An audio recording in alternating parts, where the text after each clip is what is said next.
रात्री झोपण्याआधीचे 15 मिनिटे. तर तुम्ही काय करायचं, सगळं आवरून आपल्याला झोपायची सवय असते. सपोज सगळं तुमच्या घरी कोणी मेड आहे किंवा नाहीये, रात्री झोपायच्या आधी तुम्ही 15 मिनिटे, सगळं शांत वातावरण झालेलं असतं, सगळे झोपी जातात, आपण सगळ्यात लेट झोपत असतो. बहुतांश घरी असंच होतं की घरातल्या ज्या स्त्रिया आहेत त्या सगळ्यात उशिरा झोपतात.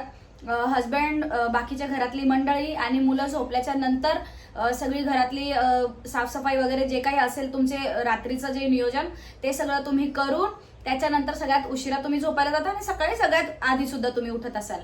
तर रात्री झोपताना सगळे झोपले जरी असेल तरी झोपतानाच्या आधीचे जे 15 मिनिटं आहेत ते तुमच्यासाठी राखीव ठेवले पाहिजे. तर त्यात तुम्ही काय करू शकता, अगेन तुम्ही बुक रिडिंग करू शकता, छोटीशी एक स्ट्रेचिंग करू शकता, बॉडी स्ट्रेचिंग करू शकता, एक छोटंसं माइंडफुलनेस म्हणजे काय की तुम्ही ब्रीद इन ब्रीद आउटची नॉर्मल एक छोटीशी एक्सरसाइज करू शकता. तुम्ही दिवसभराचं जे काही तुमच्यासोबत मी आता सांगितलं, जे काही घडलेलं आहे ते तुम्ही छोटीशी एक डायरीमध्ये लिहू शकता किंवा उद्या जे तुम्हाला करायचं आहे ते तुम्ही आज डायरीमध्ये उतरवू शकता. ही वेळ आहे तुमचं मेंटल रिचार्ज करण्याची. दुसऱ्या कोणाला सांभाळायची घाई नाही, कोणाचा टिफिन नाही, कोणाचं ऑफिस नाही, काहीच नाही. फक्त स्वतःच्या ओळखीसाठी, स्वतःसाठी, स्वतःच्या प्रेमासाठी फक्त 15 मिनिटे नक्की काढा.